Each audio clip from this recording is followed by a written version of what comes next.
Primeira carta escrita pelo apóstolo Pedro. A primeira carta escrita pelo apóstolo Pedro, no capítulo 1, de 3 a 12, 3, verso 3 ao verso número 12. 1 Pedro, capítulo 1, 3 a 12.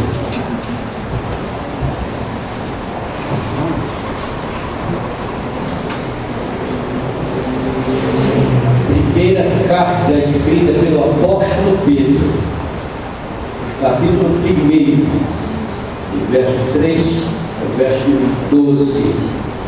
A palavra do Senhor nos diz assim: Bendito seja o Deus e Pai de nosso Senhor Jesus Cristo, que, segundo a sua grande misericórdia, nos gerou de novo para uma viva esperança pela ressurreição de Jesus Cristo dentre os mortos, para uma herança incorruptível, incontaminável, que se não pode murchar, guardada nos céus para vós, que, mediante a fé, estáis guardados na virtude de Deus, para a salvação já prestes para se revelar no último tempo, em que vós grandemente vos alegrais, ainda que agora importa, sendo necessário que estejais por um pouco conquistados com várias tentações, para que a prova da vossa fé, muito mais preciosa do que o ouro,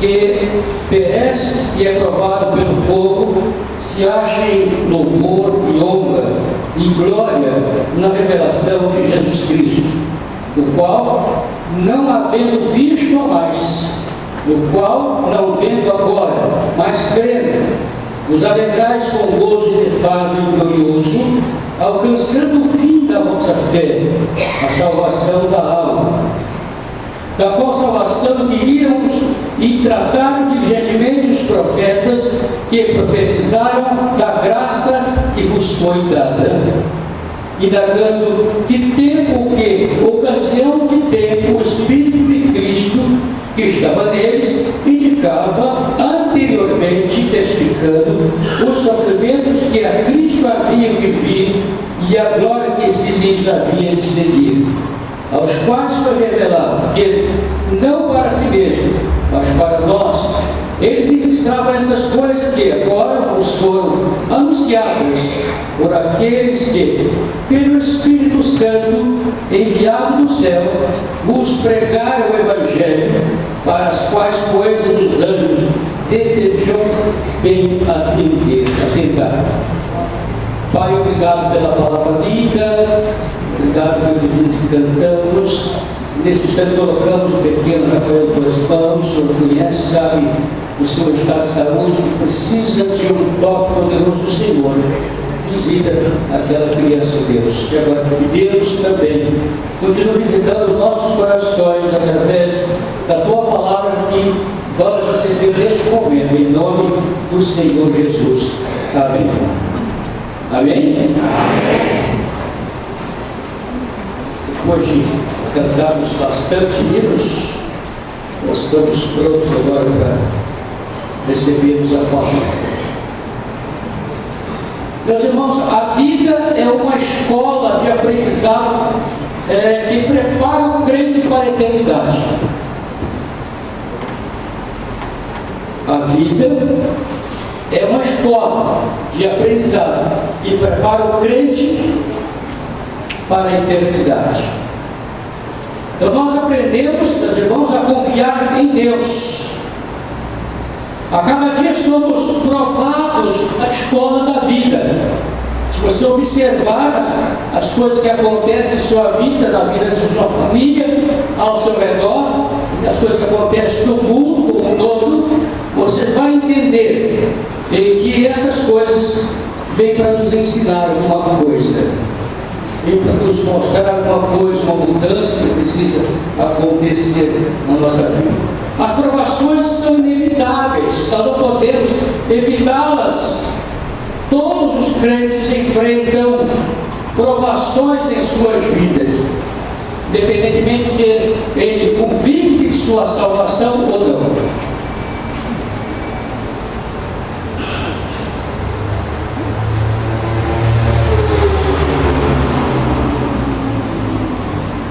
Sei que o calor está terrível, irmãos, o ar está totalmente pifado. O pessoal de finanças já liberou para eles fazer a manutenção, porque o ventilador não. O ventilador também não resolve, não vê que manda a careca do pessoal aí. Ok, vamos voltar ao nosso raciocínio. Vou voltar das primeiras expressões que eu falei, para você dizer que senão você vai perder, tá? Se perde alguma coisa, você não vai entender nada mais que eu vou falar. Por isso eu peço que os irmãos não se movimentem aqui, fiquem quietinho agora, sentadinho, prestando atenção, porque senão me atrapalha também. Então a vida é uma escola de aprendizado que prepara o crente para quê? Eu falei 2 vezes agora atrás. Para a vida eterna. Nós aprendemos a confiar em Deus mediante as lições que aprendemos dos acontecimentos, das situações de nossas próprias vidas. Então, cada dia somos provados na escola da vida. As provações são inevitáveis na vida dos crentes em Jesus Cristo. Não estou falando nada de fora, estou falando de nós. Não penso que estou falando de pessoas do mundo, estou falando de nós, tá? Nós aprendemos na Bíblia que cada dia somos provados e somos ensinados a termos paciência. E essa paciência ela se baseia em uma palavra chamada esperança. Por isso eu quero falar nessa noite sobre 3 dimensões da esperança colocadas pelo apóstolo Pedro no texto que nós lemos aqui. Portanto, meus amados irmãos, esperança é esperar com certeza algo que você não está vendo. Isso é questão de fé. Você espera algo que você não está vendo, mas você tem certeza que vai chegar, vai acontecer. A nossa salvação é assim. Nós fomos salvos, os nossos nomes estão escritos no livro da vida, mas essa salvação ainda não foi revelada no sentido de posse da vida eterna.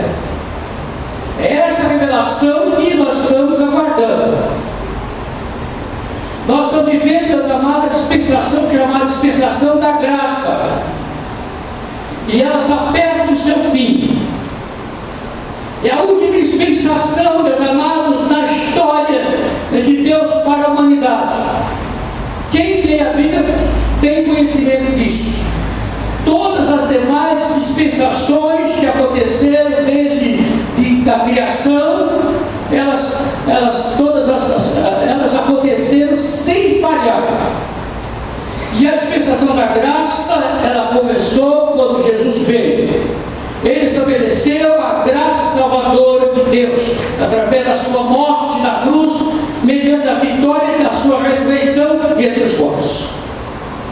Portanto, ainda não estamos de posse dessa vida eterna, não entramos no céu ainda. É algo que nós aguardamos com ansiedade bendita. Essa ansiedade você pode cultivar. Portanto, nós estamos aqui aprendendo, mas precisamos também termos paciência, aguardar a nossa redenção final com paciência, não ficar desesperado. Deus, por que o Senhor não me leva agora? Ah, Senhor, eu queria ir para o céu agora. Ah, Senhor, por que eu não morro agora? E quando morre alguém, por que eu fui no lugar dele? Não, porque chegou a vez, filha da sua, vai chegar. Fique com paciência, vai chegar a sua vez, tá? Vai chegar a nossa vez, vai chegar o momento final e que todos nós juntos estaremos diante do Senhor. Então nós precisamos aprender a exercer a paciência. A primeira coisa que eu quero abordar com os irmãos, está do verso 3 até o verso número 4, é que nós somos nascidos para a esperança. Esse verso 3 ao 4, Pedro vai abordar e que nós fomos nascidos de novo, de novo nascimento. Estou falando do nascimento físico, não. Nós fomos nascidos de novo para a esperança. A esperança de quê? A esperança da vida eterna. lá nos céus. Meus irmãos, a vida eterna já começou a ser gozada por nós no ato da nossa conversão. Tá? Ainda não estamos lá no céu, nós estamos vivendo aqui. Quando você ora pedindo que o reino de Deus venha, o reino de Deus não vem, já veio. O Senhor Jesus já está reinando. Nós vivemos no reino de Deus aqui na terra, aguardando a nossa morada que está sendo preparada pelo Senhor. É por isso que Ele pede que nós tenhamos paciência, porque quando completar a obra de construção de nossas residências nos céus, Ele descerá novamente e Ele virá com certeza buscar a sua igreja. O apóstolo Pedro começa dizendo: bendito Deus e Pai de nosso Senhor Jesus Cristo. Então devemos bendizer a Deus. Quando ele fala bendito, você está bendizendo a Deus, está exaltando o grande poder de Deus, o grande amor de Deus, revelado através da morte de Jesus Cristo na cruz. Então devemos bendizer a Ele. Ele é o Pai de Jesus Cristo, por isso devemos bendizer, porque Ele enviou o seu Filho para morrer por nós, mas também agora Ele é o nosso Pai, porque em Jesus Cristo nós fomos feitos filhos de Deus, registro do Evangelho de João. Então nós não nascemos filhos de Deus com direito à vida eterna, nós somos feitos filhos de Deus através do novo nascimento. Nós somos filhos de Deus como todos, somos filhos de Deus pelo ato criativo que Deus criou todas as pessoas. Mas essa criação não nos dá o direito da vida eterna. É necessário passarmos pelo novo nascimento, porque as pessoas que ainda não se converteram, elas estão mortas. Elas precisam da ressurreição espiritual, ressurreição pela qual nós já passamos no ato que nós nos entregamos a Cristo. Você entende assim? Que é assim que a Bíblia realmente nos ensina. Então Deus agora é nosso Pai, e você pode conversar com o Pai. Alguns irmãos na atividade chegam a dizer: ah, papai, paizinho, expressão de carinho, daquele respeito. Não é desrespeito com Deus que faz, uma atitude respeitosa da bondade de Deus para conosco. Quando você fala: ah, papai, já viu essa palavra na Bíblia? Então Ele é o nosso Pai também, porque nós cremos em Jesus. Segundo Coríntios 13 diz: nós devemos bendizê-lo por causa de suas bênçãos que são derramadas sobre o seu povo. O salmista também diz que Deus merece todo o nosso louvor. Ele é o nosso Pai e merece a nossa honra, o nosso louvor, diz o apóstolo Pedro. A nossa esperança se baseia, meus amados irmãos, na ressurreição de Jesus Cristo. Se Jesus Cristo não tivesse ressuscitado os mortos, todos nós estaríamos perdidos para sempre. Portanto, Jesus veio como sendo a nossa única esperança. O único meio de salvação é Jesus. Se não for Jesus tomar o nosso lugar na cruz, nós todos estaríamos perdidos, seríamos consumidos pela ira de Deus, por causa das nossas transgressões perante Deus. Mas Deus, em sua infinita bondade, seu infinito amor, teve compaixão de nós, usou de misericórdia para conosco, e Jesus aceitou o desafio de vir resgatar a raça perdida, a criação destruída pelo pecado. E Deus, então, dessa forma, nos restaurou novamente, nos refazendo de novo, nos transformando em verdadeiros filhos, com o direito a herdarmos junto com Cristo, que o verdadeiro herdeiro do Rei da Terra é Jesus. Paulo disse que nós co-herdamos com Cristo as mansões eternas. Então a nossa esperança se baseia na ressurreição de Jesus. A nossa vitória está também na ressurreição do Filho de Deus. Sem a ressurreição não haveria esperança para você nem para mim. Veja o que Pedro fala no verso 4. Está com sua Bíblia aberta aí? Para uma esperança incorruptível, incontaminável, que se não pode murchar puxar, guardada nos céus para vós. Está guardada para você esta herança do céu. Amém? O seu nome está escrito no livro da vida e nada pode apagar, porque foi escrito com o sangue precioso de Jesus Cristo. Mas o versículo, Pedro diz que mediante a fé estáis guardados na virtude do céu, no poder de Deus. Então você não está guardado por qualquer pessoa, por qualquer poderzinho aí, não. Você está guardado pelo poder do grande Jeová, do grande Deus, o Criador. Ele tem reservado o seu lugar. Eu falei aqui outro dia, uma propaganda que eles fazem aí, mostra o estádio de futebol e mostra aí o estádio cheio, mas fica um quadrado, sem ninguém. Vocês viram aquele comercial. E de repente, aqueles locais ali vazios, tinha números. As pessoas estavam sentadas ali, cada um ocupou o seu lugar, o seu número. E de repente entra um grupo de pessoas, e um após a outra vai tomando o seu lugar, o seu assento naquele espaço. O céu também está assim, está povoado de pessoas, mas o seu lugar estava reservado. Ninguém toma o seu lugar. Está lá marcado: José, Rival, Maria, Pedro, Joaquim, Ilson, Neuza. Está marcado lá, ninguém vai tomar o seu lugar, não. É isso que quer dizer a palavra aqui, que o nosso lugar, a nossa vida, a nossa salvação é certa, está garantida, porque ela está guardada pelo poder de Deus. Ninguém pode tirar essa salvação de você. Você deve permanecer firme, olhando para Jesus. É por isso que vai sair por aí pintando e bordando, não, viu?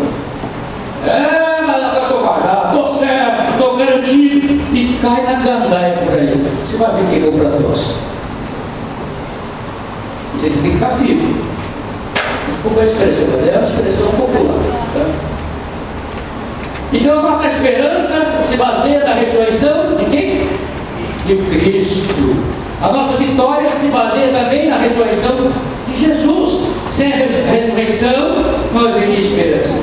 Então o verso 4 nós lemos. Então temos uma esperança guardada para nós nos céus. Não é aqui na terra, não.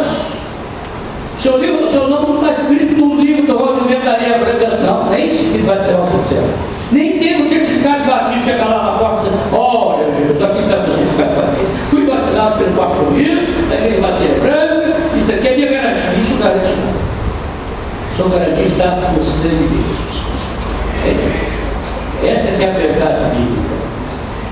Nós estamos guardados para a esperança. Verso 5, que eu li agora há pouco para os irmãos.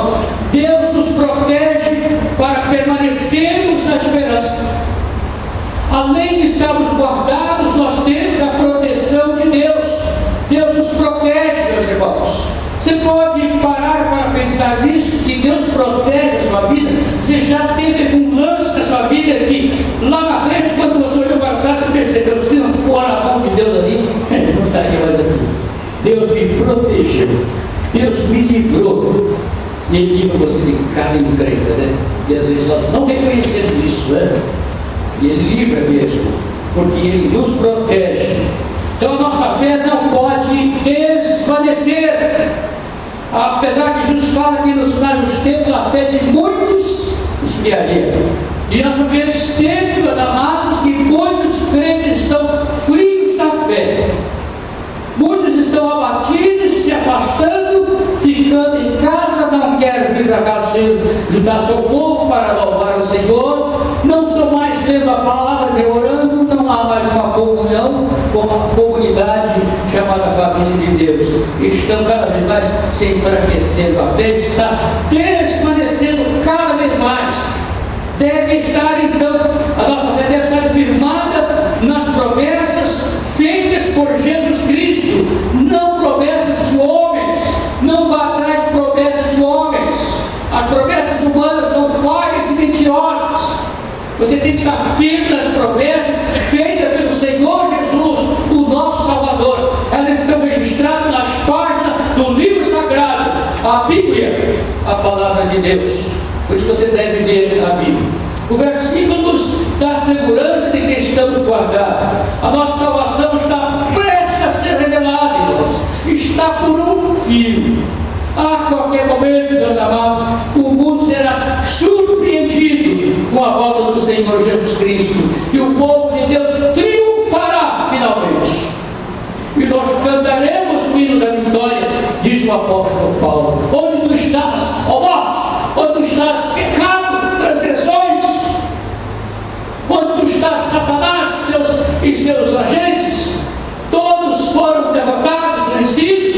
Nós vencemos todas essas batalhas. Está garantida essa vitória para o povo de Deus. É por isso que você tem essa proteção especial que as pessoas de fora não têm. Pense nisso. É por isso que você não pode desistir de Jesus.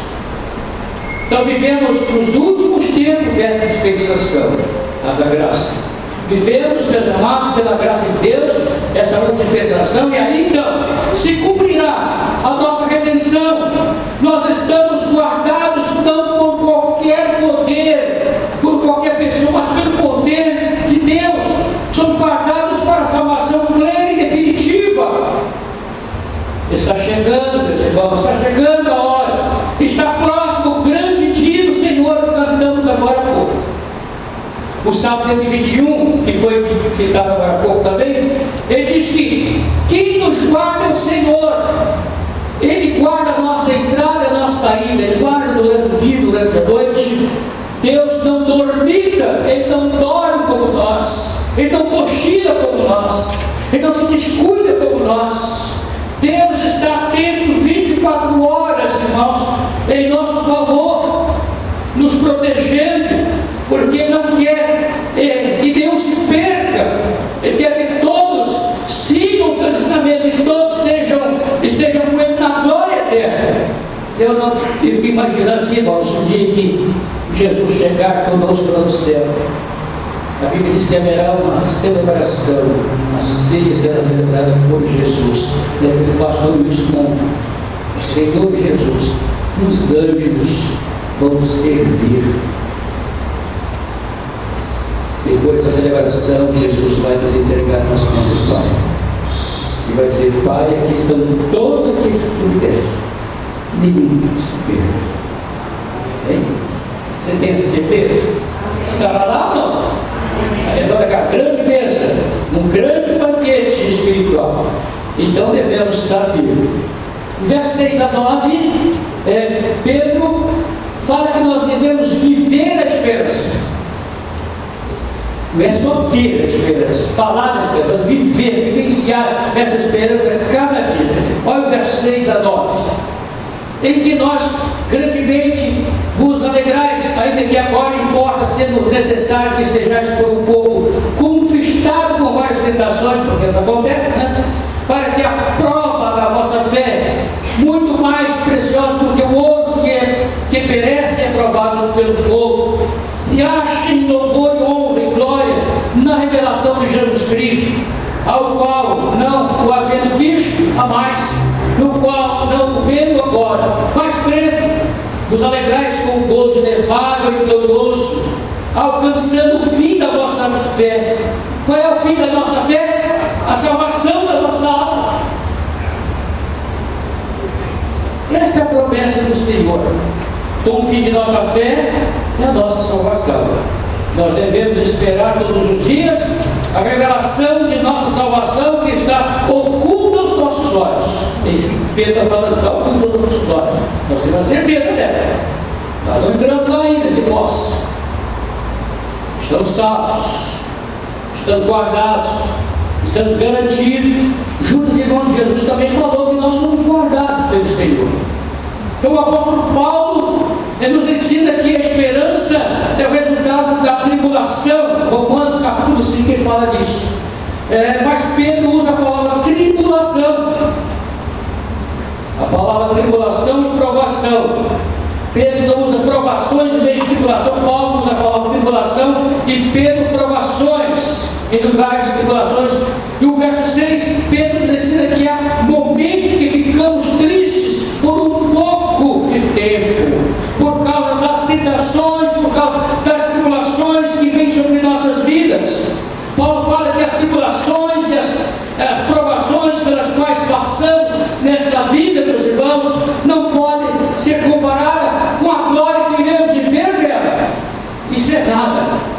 diante da glória que você viverá na eternidade. Então vale a pena seguir a Jesus, vale a pena servir o Senhor. Então as tribulações são passageiras, irmãos. Elas vêm e vão, você fica livre delas, não é? Quantas tribulações já passou em sua vida? Não ficaram para trás. É como as ondas do mar, vem uma onda e de repente atrás dela vem uma outra.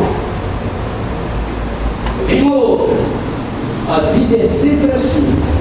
Não vai viver uma vida de bonança aqui na terra. É tribulação, é sofrimento, tristeza, é aborrecimento, porque nós vivemos um tempo que uns aborrecem os outros. Então, aborrecimento, cada coisa do outro da sua maneira. E essa tristeza que fala o apóstolo Pedro, às vezes invade o nosso coração, mas nós devemos mandá-lo embora, porque nós somos um povo que pertence ao Senhor, devemos ser um povo alegre. Então, as tribulações são passageiras, mas a nossa salvação ela é eterna. Vale a pena esperar. Não podemos desistir de Jesus. Não podemos abandonar o barco. Temos que prosseguir para o alvo. O nosso alvo é o céu de glória. Muita gente tem desistido de Jesus. Muita gente tem abandonado o barco.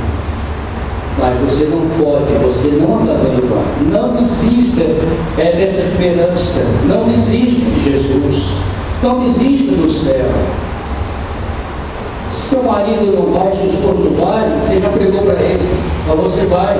Não abandone por causa de marido, por causa de esposa. Não abandone Jesus por causa de filhos não abandone Jesus por causa de pais. Não abandone Jesus por causa de emprego, por causa de dinheiro, por causa de fama. Os jogadores de futebol, no dia que eles estavam, às vezes são criados na igreja, e até certo ponto eles têm uma afinidade com a palavra, frequentam as atividades da igreja, mas quando começam a ganhar dinheiro, o dinheiro começa a subir, eles abandonam Jesus, abandonam o barco. Ele passa a confiar no dinheiro. Acho que o dinheiro pode comprar tudo, mas o dinheiro não pode comprar salvação. Se anunciar assim, olha, nós estamos vendendo a salvação, vai aparecer muita gente querendo financiar. É verdade. Eu já falei para vocês aqui que alguns anos atrás, quando o pastor Farinha era vivo, ele sempre era Rio Grande do Sul, um barbeiro, sempre ele cortava o cabelo, né? E sempre que ele pregava o evangelho daquele barbeiro, o barbeiro sempre pulava fora dele, desistia de ouvir. E um dia chegou lá para cortar o cabelo e o barbeiro está feliz. Pastor Farinha, eu estou feliz, sou o mais feliz do mundo lá, né, meu irmão? E posso saber qual a razão da sua felicidade? E disse, agora eu vou morar no céu, eu tenho um direito de ir para o céu. Ah, é? Você aceitou Jesus? Não. Sem Jesus não tem céu. Não, pastor, eu comprei um lote lá no céu. Puxou a gaveta lá do seu salão, mostrou um documento que alguém tinha pedido para ele um lote no céu. Aí o pastor falou, olha meu irmão, se você não se converter, você vai para o inferno, você tem que viver também.